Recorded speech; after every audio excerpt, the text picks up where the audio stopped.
Have you ever met someone who shines so brightly that you feel the world is better just because they exist? For me, that person was River Phoenix.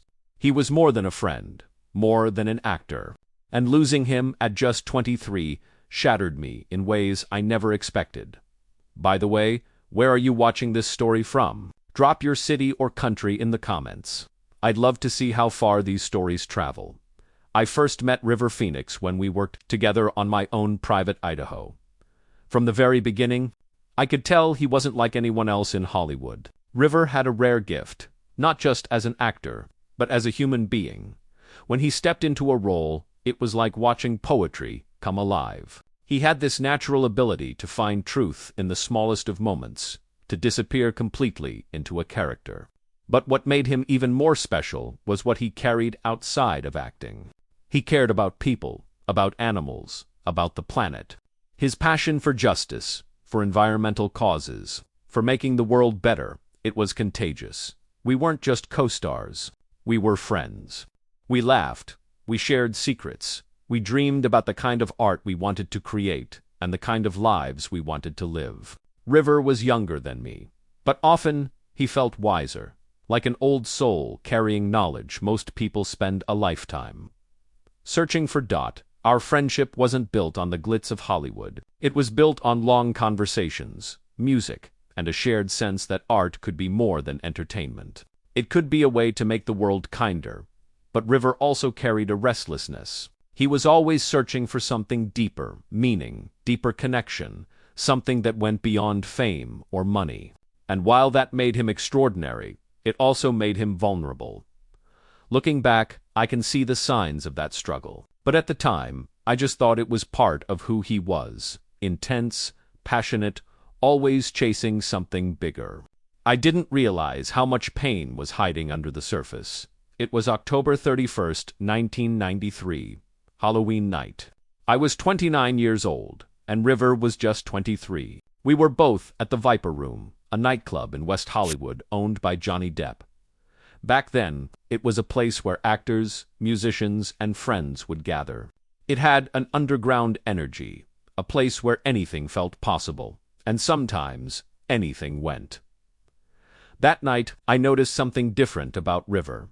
He seemed restless, more agitated than usual. He talked about his music, about wanting to change the world through art, about feeling like he wasn't doing enough. There was a kind of urgency in his voice, like he was running out of time, even though he still had his whole life ahead of him. We spoke a few times during the night. I tried to check in, but he brushed it off. Drugs were everywhere in Hollywood in those days. It was almost expected at parties like that. And I didn't see the danger that was building in front of me. I left the club earlier than usual, still feeling uneasy but not fully understanding why. A few hours later, the phone rang. The words on the other end still echo in my memory. "River's down, man." He collapsed. I rushed back to the club, but it was too late. By the time I got there, the ambulance was already outside. Paparazzi were flashing cameras, crowds had gathered, and in the middle of it all was chaos. River Phoenix, my friend, this brilliant soul, had overdosed on the sidewalk outside the Viper Room. At 23 years old, he was gone. I remember seeing his younger brother, Joaquin, only 19 at the time, standing there in shock. The scene was surreal, heartbreaking, and cruel. This wasn't how it was supposed to happen. Not to River, not to someone who had so much light inside him. The days that followed felt unreal. Hollywood carried on, but for me, there was a void. River wasn't just another young star lost to excess. He was my friend, my brother in spirit, someone who had so much left to give. And in one night, it was all taken away. After River's death, I found myself replaying that night again and again. I asked myself endless questions. What if I had stayed longer? What if I had been more insistent? What if I had recognized the signs earlier? Could I have stopped it? Could I have saved him? The truth is, guilt can be one of the heaviest forms of grief. It doesn't just mourn what you've lost. It torments you with what you think you should have done differently. For weeks, I carried that weight. I couldn't shake the feeling that I had failed my friend, But over time, as the pain settled, I began to see something more clearly. River's story wasn't just about how he died. It was about how he lived. Even in 23 short years, he accomplished more than many people do in a lifetime. He made films that still inspire audiences today. He spoke out about the environment, about animal rights, about causes that mattered to him long before it was popular to do so. He used his platform to try to make the world better. I realized that the measure of a life isn't its length, but its impact. River left behind a legacy of compassion, creativity, and truth. His time may have been short, but his influence was deep.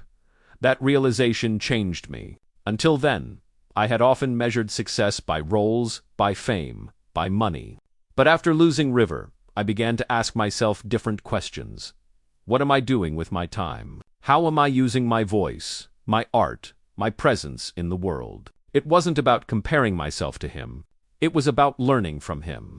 River reminded me that purpose isn't something you stumble upon.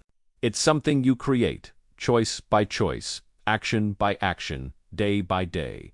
Of course, the grief never completely left me. Even now, when I watch my own private Idaho or hear stories about River, I feel that ache. I feel the loss of a friend who should still be here. But alongside the ache, there's gratitude. Gratitude for the time we had, for the lessons he gave me, and for the way his light continues to shine through the people he touched. River's death was a tragedy, but his life was a gift, and it's that gift that I choose to carry forward. River's death didn't just leave me with grief. It left me with a question. What do we do with the time we're given? Up until then, I had been chasing success like many actors in Hollywood. Bigger films, bigger paychecks, more recognition. And yes, those things brought opportunities, but they didn't always bring meaning. Losing River forced me to pause. It made me ask if I was simply moving forward, or if I was moving forward with purpose. I began to realize that the true measure of a life is not in its duration, but in its depth. River only had 23 years, but in those years, he created art that still resonates, spoke truth that still matters, and lived with a passion that inspired everyone around him. That kind of impact is timeless, so I started to think differently. I began choosing roles, not just because they would sell tickets, but because they had something to say, something worth giving to the world. I wanted to honor River's spirit by being mindful of what I put into the world. Even behind the scenes, his influence stayed with me. On the set of John Wick, for example, I made sure a large portion of my pay went directly to the stunt team. They were the ones risking their bodies, giving everything to make the film real. That wasn't a move for publicity.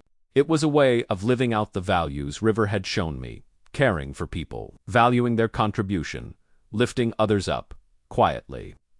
I also began supporting cancer research and other causes close to my heart. I never wanted to announce it, because giving doesn't need an audience. But I knew River would have approved of using success to help others, rather than just to build my own name. Most importantly, I began to understand that legacy isn't about how long we live. It's about how we use the time we have. Each choice, each act of kindness, each piece of work, they all become part of the story we leave behind. River's life and death taught me that purpose isn't discovered like a hidden treasure. It's created, step by step, with the way we choose to live each day. I couldn't bring him back, but I could honor him by living differently, by living in a way that would make him proud.